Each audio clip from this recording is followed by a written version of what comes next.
రాజధాని అమరావతి నిర్మాణాలపై స్పీడ్ పెంచింది చంద్రబాబు ప్రభుత్వం. గతంలో ఆగిపోయిన పనుల్లో ఇప్పుడు వేగం పుంజుకోనుంది. అందులో భాగంగా మొదట జంగిల్ క్లియరెన్స్ పనులు షురువయ్యాయి. మొత్తం 24,000 ఎకరాల్లో ముళ్ల పొదలు మొక్కలను క్లియర్ చేయనున్నారు. ఓవైపు ఐఐటి టీములు వచ్చి పరిశీలించి వెళ్లాయి. ఇంకోవైపు స్వచ్ఛందంగా విరాళాలు ఇచ్చేందుకు జనం ముందుకొస్తున్నారు. మొత్తంగా రాజధాని సెంటిమెంట్ జనంలో బలంగా ఉంది. ఈ 5 ఏళ్లలో పూర్తి చేయాలన్న పట్టుదల అటు ప్రభుత్వంలో ఇటు పూర్తవుతుందన్న ఆశ జనంలోనూ కనిపిస్తుంది.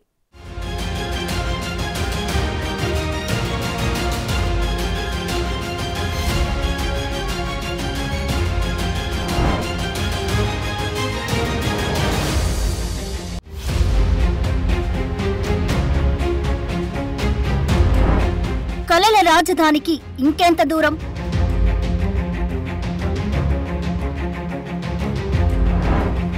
జంగిల్ క్లియరెన్స్ తో ఆశలు సజీవం.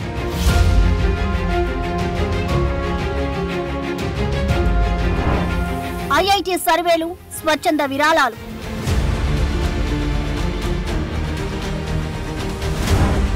అమరావతి నిర్మాణాలపై పెరిగిన వేగం.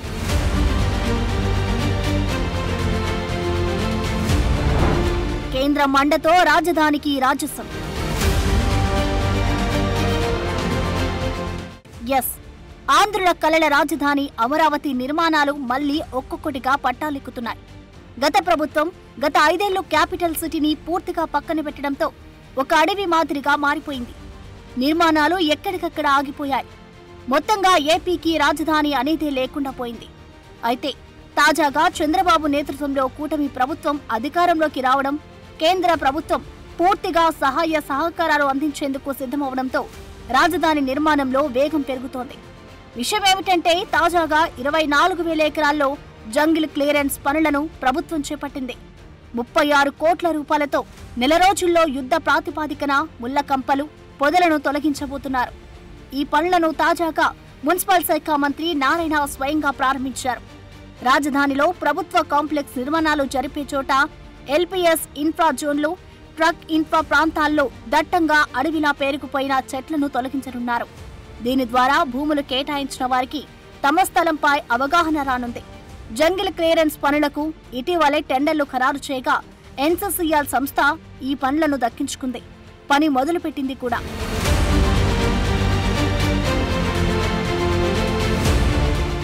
అంటే ఇక్కడ అమరావతి రాజధానికి రైతులు స్వచ్ఛందంగా ఆ రోజు 34,000 ఎకరాలు కేవలం 58 రోజుల్లో మా ముఖ్యమంత్రి నారా చంద్రబాబు నాయుడు మీద నమ్మకంతో ఇచ్చారు. మేము దానికి తగ్గట్టుగానే 41,000 కోట్లతో టెండర్లు పిలిచి రోడ్లు, డ్రైన్స్, బిల్డింగ్స్ అన్నీ మొదలుపెట్టాం.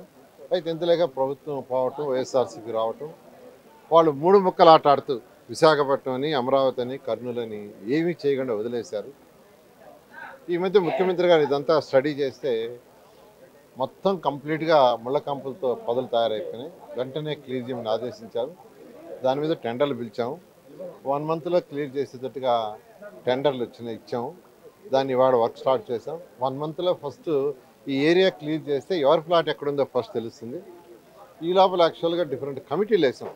అంటే వేసిన రోడ్లు కావచ్చు, బిల్డింగ్స్ కావచ్చు స్టడీ చేయడానికి ఐఐటి చెన్నై, ఐఐటి ఢిల్లీ కమిటీలు, అది కాకుండా ఇంటర్నల్ కమిటీలు కూడా వేసాం. ఆ రిపోర్ట్లు రాగానే ఫర్దర్గా దాని మీద ముందుకు పోవడం జరుగుతుంది. సరే, జరగాల్సింది జరిగిపోయింది. ఇక ఆ సబ్జెక్ట్స్ నే పట్టుకొని కూర్చుంటే పని జరగదు. సో రాజధాని అమరావతి నిర్మాణాన్ని వేగంగా పూర్తి చేసే లక్ష్యంతో ప్రస్తుత ప్రభుత్వం కనిపిస్తోంది.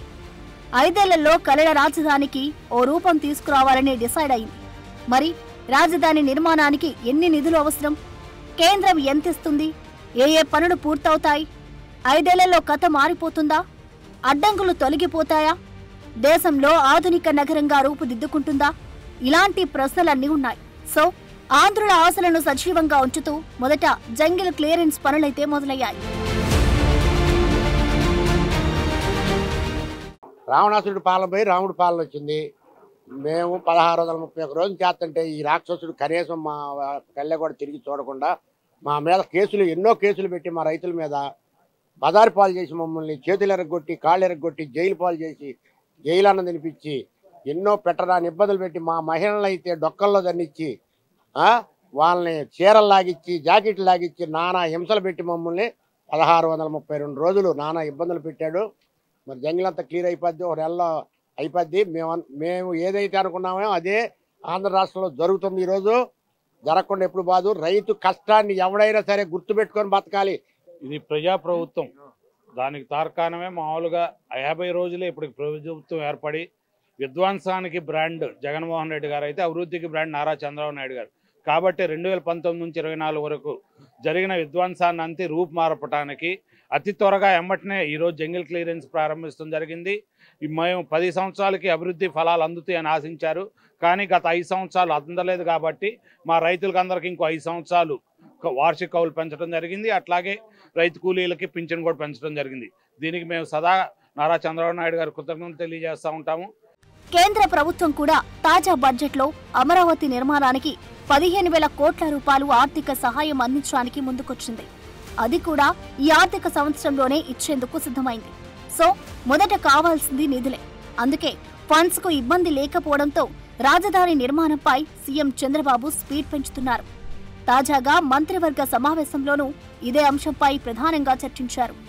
ఒకవైపు అమరావతి, ఇంకోవైపు పోలవరం ఏపీకి ప్రస్తుతం కీలకం కావడంతో ఈ రెండింటి నిర్మాణాలపైనే ఫోకస్ పెట్టారు.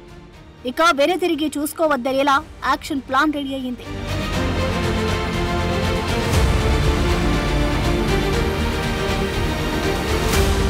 మరోవైపు అమరావతిలో ఇప్పటికే చేపట్టిన నిర్మాణాల క్వాలిటీని పరిశీలించేందుకు ఇటీవలే Madras IIT, Hyderabad IIT teams వచ్చి పరిశీలించి వెళ్లాయి. సెక్రటేరియట్, హెచ్ఓడి భవనాలు, హైకోర్టు నిర్మాణాల పటిష్టతను అబ్జర్వ్ చేశారు. ఐకానిక్ టవర్ల వద్ద రాఫ్ ఫౌండేషన్ ను పరిశీలించారు. మరోవైపు కీలక భవనాలు మధ్యలోనే ఆగిపోవడంతో అక్కడ ఐరన్ రాడ్లు బాగా తుప్పుపట్టి ఉన్నాయి. వీటిని కెపాసిటీ ఏంటో తెలుసుకునే పనిలో ఉన్నారు. ఓవరాల్ గా ఈ బిల్డింగ్ ఇప్పటికే చేసిన పనుల విషయంలో ఐఐటి టీమ్స్ మరిన్ని పరీక్షలు నిర్వహించిన తర్వాతే తెలుస్తుందంటున్నారు. అయితే వీటికి మరికొంత సమయం పట్టనుంది. ఎలాంటి పరీక్షలు చేయాలో సిఆర్డీఏ అధికారులకు సూచించి వెళ్లారు. నిర్మాణాల నాణ్యతపై తుది రిపోర్ట్ ఇచ్చాక వీటి విషయంలో కదలిక మొదలవుతుందంటున్నారు. We've just come to the site. We are yet to see the buildings, so it's a little premature to be talking about the stability of the buildings. We'll certainly evaluate everything. We have a good team. We'll be working with APCRDA and we'll submit a report on whatever our findings are as relates to the stability of the buildings, whatever is the state of the buildings, and as to the completion, further completion for whatever intended function of these buildings. Primarily on the state of the buildings as they exist today. What is the fastest that we can get them occupational, and whatever needs to be done in the form of rectification. అటు రాజధాని నిర్మాణానికి కేంద్రం రుణంగా ఇచ్చినా అది FRBM పరిధిలో ఉండదు. ప్రపంచ బ్యాంక్ వడ్డీ కూడా చాలా తక్కువే ఉంటుంది. సో నిధుల పరంగా ఏపీకి ఇప్పటికిప్పుడు ఇబ్బంది లేకుండా అన్ని ప్రయత్నాలు జరుగుతున్నాయి. హైకోర్టు, సెక్రటేరియట్, వివిధ శాఖల కార్యాలయాల టవర్లు, జడ్జీలు, మంత్రులు, ఎమ్మెల్యేల నివాస భవనాలు, టవర్లు కొంతవరకు పూర్తయ్యాయి. వాటిలో కదలిక రాబోతోంది. అటు వరల్డ్ క్లాస్ క్వాలిటీతో మెయిన్ రోడ్లు, బ్రిడ్జిలు, వరద నీరు, మురుగు నీటి సిస్టమ్, కమ్యూనికేషన్ నెట్వర్క్, ఫుట్పాత్లు, సైకిల్ ట్రాక్ల అభివృద్ధి, కృష్ణానదిపై ఐకానిక్ బ్రిడ్జ్ నిర్మాణం, కరెంట్, మంచినీటి వ్యవస్థలకు గతంలో వేసిన అంచనాలకు ఇప్పుడు 5 ఏళ్ల తర్వాత అంచనాలన్నీ మారిపోయాయి. సో రివైజ్డ్ ఎస్టిమేషన్లతో కొత్త టెండర్లు పిలవాల్సిన పరిస్థితి ఏర్పడింది.